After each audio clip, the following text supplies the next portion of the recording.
안녕하세요. 잡시광입니다. 얼마 전 외신에서 충격적인 소식이 전해졌습니다. 미국 정부가 중국 원자력 발전소에서 방사성 물질이 누출됐다는 신고를 받고 이를 조사하고 있다는 보도가 나온 것인데요. CNN에 따르면 지난달 프랑스 원전 장비 업체 프라마톰은 미국 에너지부에 중국 광둥성 타이산 원전에서 핵 분열 기체가 누출되고 있다고 제보했습니다. 프라마톰은 문제의 원전을 소유한 업체로 중국 안전당국이 원전 폐기를 막기 위해 방사선 수치 허용량을 늘리고 있다고 폭로했습니다. 프라마톰은 해당 원전을 정상 상태로 돌려놓기 위해 미국의 기술 지원을 받을 수 있게 해달라고 요청한 것으로 전해졌는데요. 동시에 중국 당국이 앞으로 핵분열 기체 허용량을 더 늘릴 수도 있다고 우려하는 입장을 보였습니다.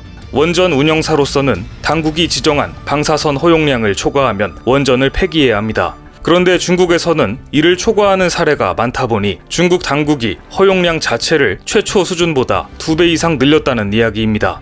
외국 업체가 미국에 도움을 요청한 것은 이례적으로 가만히 두고 볼 수 없는 지경에까지 이른 것으로 보이는데요. 이에 대해 중국 측 입장이 나왔습니다. 중국 생태환경부는 타이산 원전 1호기에서 연료봉 5개가 손상돼 방사능 수준이 높아졌지만 안정적인 운영 범위 안에 있다고 밝혔습니다. 손상된 연료봉은 6,000개가 넘는 전체 연료봉 중 0.01%도 안 되며 최대 파손 기준인 0.25%에 훨씬 못 미친다고 설명했습니다. 또 소량의 연료봉 손상은 흔히 있는 정상적인 일이라고 해명했습니다. 중국 당국이 원전 폐쇄를 막기 위해 원전 외부 방사능 허용 기준을 높였다는 CNN의 보도는 사실이 아니라고 반박하기도 했습니다. 자오리젠 중국 외교부 대변인도 현재 타이산 원전 주변 방사능 환경에는 이상이 발견되지 않았다며 안전은 보장되고 있다고 말했습니다. 글쎄요, 상식적으로 연료봉이 손상됐지만 방사능 누출은 없다는 입장이 믿어지지 않는데 거기에 중국에서 발표한 입장이라면 더욱 믿기가 어려워집니다. 2019년 감염병 사태 초기 중국에서 별일 아니라는 입장 발표가 있었던 점도 불현듯 떠오르는 대목입니다. 미국에서는 이 사안과 관련해 백악관 국가안보회의를 소집했습니다. 미국 정부는 현재로선 재앙적인 수준은 아니라고 본다는 입장을 냈습니다. 하지만 상황이 점점 심각해지고 있으며 감시할 필요가 있다는 점을 인정한다고 덧붙였습니다. 중국과 인접한 우리나라 입장에서는 특히 더 철저히 지켜봐야 할 것 같다는 생각이 듭니다. 실제 중국은 우리나라와 인접한 위치에 많은 원전을 지었습니다. 지난해 기준 중국에는 총 45기의 원전이 가동 중으로 원전 12기를 새로 건설하고 있습니다. 중국은 대기 오염 때문에 석탄 발전소를 폐쇄하고 있어 앞으로 원전을 더 건설할 계획인데요. 과거엔 남부 광둥성 해안에 집중적으로 원전을 건설했었다면 현재 중국 원전 단지에는 푸젠성, 저장성을 거쳐 한국과 가장 가까운 산둥성까지 북상 중입니다.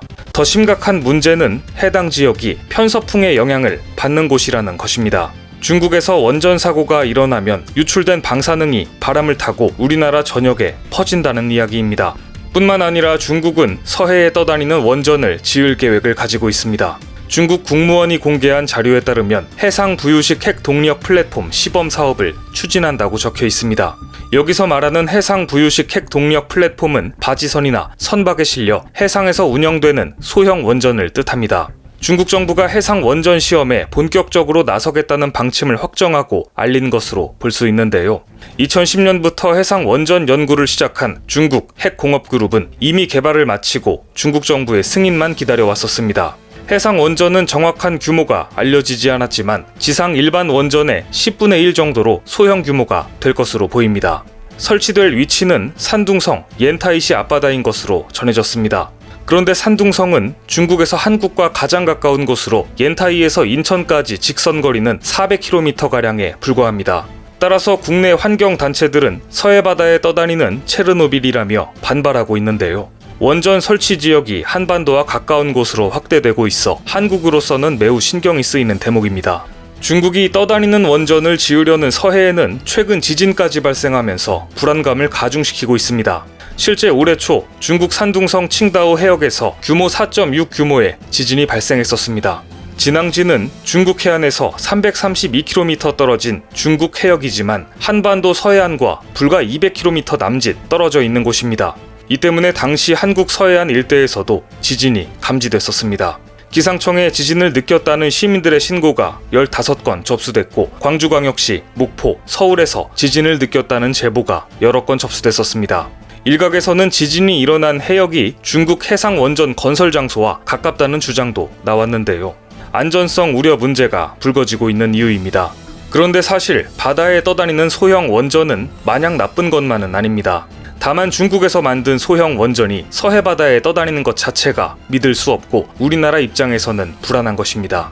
소형 원전을 잘만 만든다면 다양한 이점이 있기 때문에 차세대 원전으로 주목받고 있습니다. 실제로 소형 모듈 원전은 하나의 용기에 냉각제 펌프, 원자로 등을 담은 일체형 원자로로 비용이 낮고 온실가스 배출이 없다는 평가를 받습니다.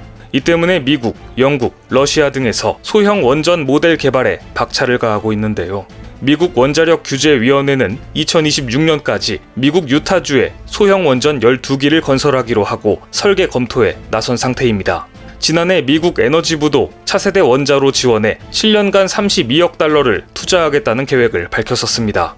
영국은 앞으로 5년간 2억 파운드를 투자해 최대 16기의 소형 원전을 건설하겠다는 장기 계획을 발표했습니다. 러시아는 이미 소형 원전을 적용한 부유식 원전을 운용하고 있습니다.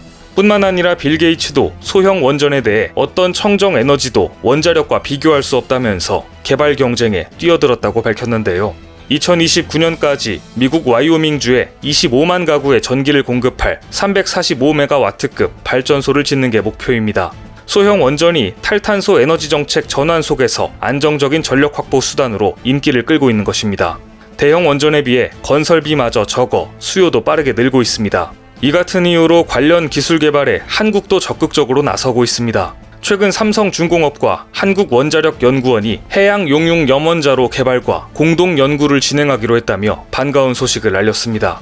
해양용융 염원자로는 소형 모듈 원자료의 한 종류로 선박을 만들거나 이를 통해 에너지를 생산하는 해양 플랜트에 탑재할 수 있습니다.